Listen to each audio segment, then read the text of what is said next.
सदा वसन्तं हृदयारविन्दैः ततं ददामि सहितं नमामि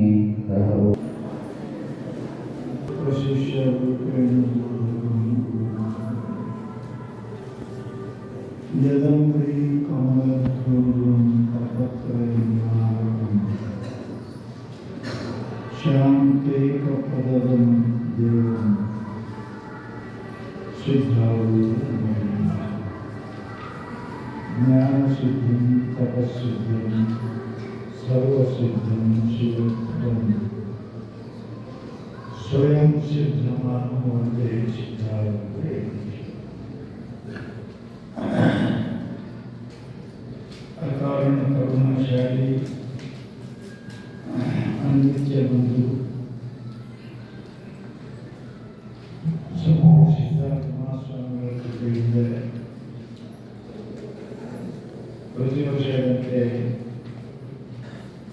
ಪವಿತ್ರವಾದ ಪಾವನವಾದ ಗುರುದೇವರ ಜನ್ಮಭೂಮಿಯಲ್ಲಿ ನಾವೆಲ್ಲ ಕೂಡ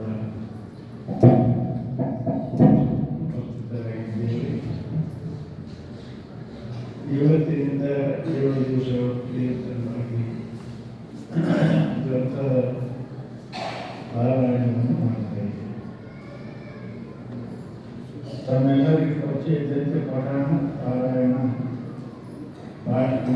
ಪಠಣ ಅಂದರೆ ಓದುದು, ಯಾವಾಗ ಓದುದು, ಎಷ್ಟಾಗಿ ಓದುದು, ಅದು ಪಠಣ.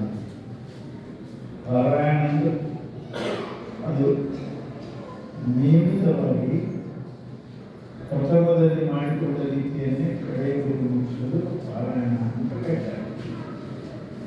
ನಾವು ಈ 7 ದಿವಸ ಗ್ರಂಥದ ಪಾರಾಯಣವನ್ನು ಮಾಡ್ತಾ ಇದ್ದೀವಿ. ಪಠಣದ ಪಾರಾಯಣ ಅಂದರೆ 7 ದಿವಸಗಳಲ್ಲಿ ಇದನ್ನು ನಾವು 9 ದಿವಸದಲ್ಲಿ ಮುಗಿಸ್ತಾ ಇದ್ದೀವಿ.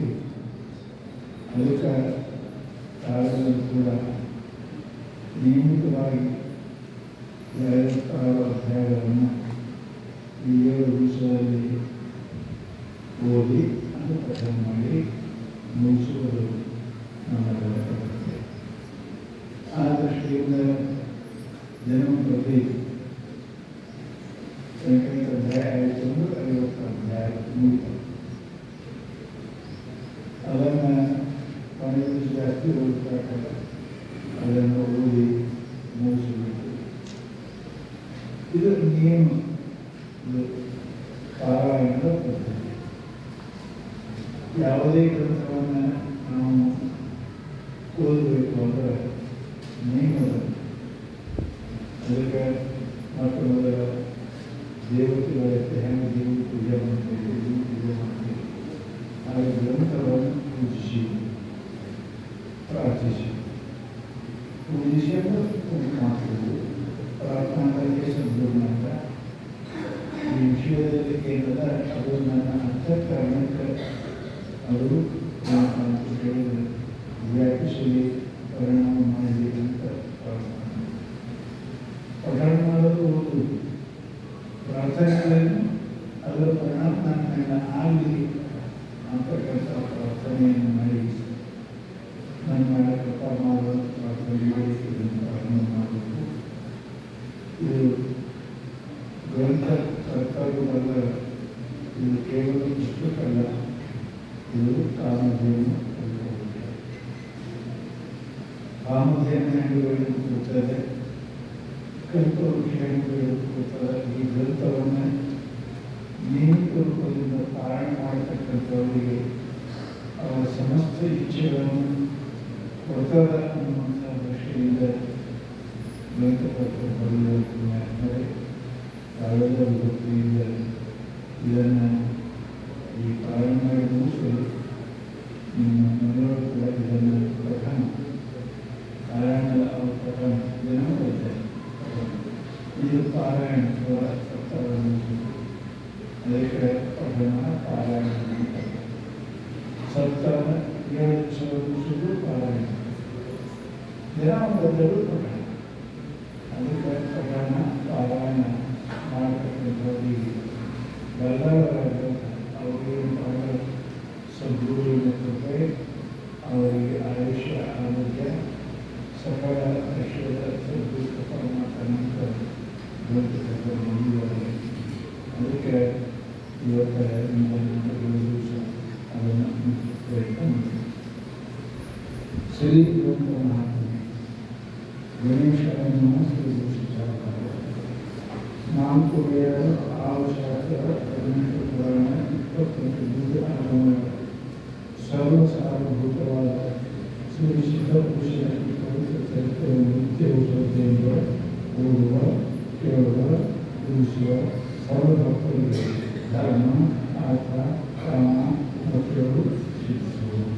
ಸರ್ವ ನಷ್ಟಗಳು, ಸರ್ವ ಪಾಪಗಳು, ಶೋಧಗಳು, ಭೂತರಾಗಿ ಸರ್ವರಾಶಿಗಳನ್ನು ಸಂಗಮಗಳಿಂದ ಸುಖ ಸೌಭಾಗ್ಯವನ್ನು ತಂದಿರುವುದು. ಶ್ರೀ ಸಿದ್ಧ ಸದ್ಗುರು ಪಾಠಗಳು ಮಾಡುವುದರಿಂದ ಶಾಂತಿ, ಶಾಂತಿ, ವಿವೇಕ, ಜ್ಞಾನ, ಸಂಸ್ಕೃತಿಗಳು ಪ್ರಾಪ್ತವಾಗುವುದು.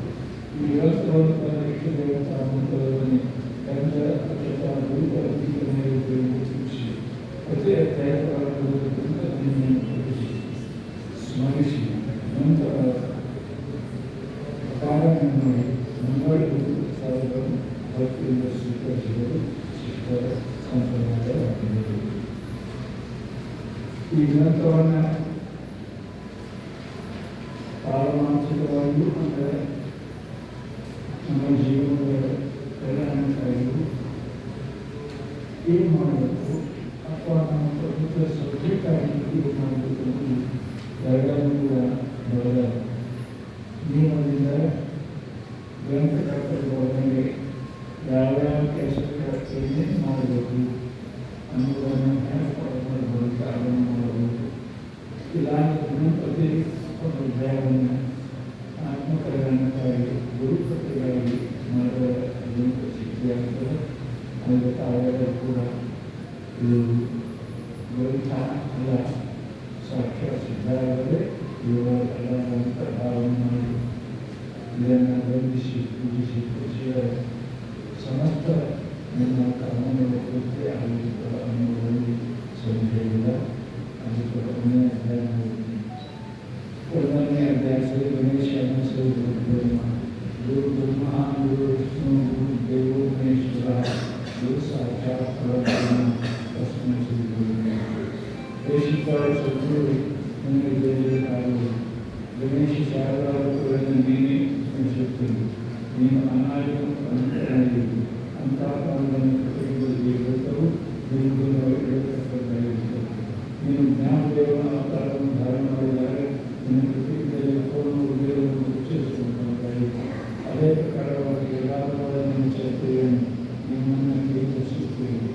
ಯಾವ ಪ್ರತ್ಯೇಕ ಮೂಟವನ್ನು ಮಾತನಾಡುವನು, ಮೂಟನ್ನು ಪ್ರಭುತ್ವವನ್ನು ಇರುವವನು ಮತ್ತು ಕೂಡಲಲ್ಲಿ ಪ್ರತಿಷ್ಠಿತವನ್ನು ಅಂತ ಅಪಾರನಾಗಿರುವಂಥ ನೀನು ನಮ್ಮ ಮಧ್ಯೆ ತೋರಿಸುವಂತಹ ಸದಾ ಕಾಲದಲ್ಲಿ ಸ್ವಲ್ಪಗಳು ಅನಂತರಗಳಿಂದ ನಡೆಸುವಂತಹ ನೀನು ವಿರಾಮಾತ್ರದಿಂದ ನಿನ್ನ ಹಸ್ತದಲ್ಲಿ ಕೊಂಡೊಯ್ಯುತ್ತಿರುವಂಥ ನಮ್ಮನ್ನು ಕೊಂಡಾಡಿಸುವಿ.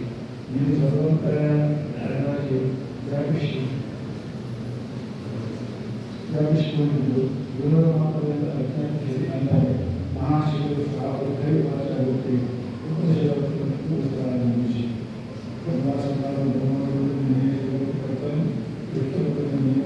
ಪಾಲಿಸುತ್ತಿ ಮತ್ತು ಗುರುಗಳಿಗೆ ಸಮಾಜಕ್ಕೆ ಆಗಿರುತ್ತಿ. ನಾಮವನ್ನು ಧರಿಸಿದರೆ ಬರುವಂತೆ ಹೋಗುತ್ತಾರೆ ಮತ್ತು ನಿನ್ನ ಚರಿತ್ರೆಯನ್ನು ರಚಿಸುವುದಕ್ಕೆ ಭವಿಷ್ಯದಿಂದ ಉಂಟಾಗುತ್ತದೆ.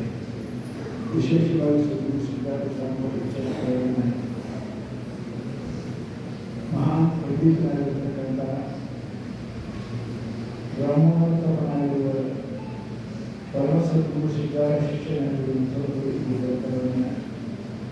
ಸಿದ್ಧಾರ್ಥ ಕಾಲ ಸನ್ನಿಧಿಯಲ್ಲಿ ಕೂತು ದಿನಂಪ್ರತಿ ಉಪವಾಸವನ್ನು ಮಾಡಿ ಗುರುವಾರ ಪ್ರಾರ್ಥನೆ ಮಾಡಿ ಚರಿತ್ರೆಯನ್ನು ಓದಿದ್ದಾನೆ ಮಾಡ್ತಾರೆ. ಯಾರು ನಿರಂತರವಾಗಿ ಚರಿತ್ರೆಯನ್ನು ಪಠನೆ ಮಾಡ್ತಾರೆ, ಸ್ಮರಿಸ್ತಾರೆ, ತಮ್ಮ ಜೊತೆಗಿರ್ತಾರೆ ಅಂತ ಪುಣ್ಯಾತ್ಮರು ಸದಾ ಸಿದ್ಧರು ನಿಮ್ಮ ಸೂಕ್ತ ಸದಾ ಕೈಕೋಟೆ ಇರ್ತಾರೆ. ಅಂತಹ ಸುದ್ದಿಯನ್ನು ಪ್ರಕರಣ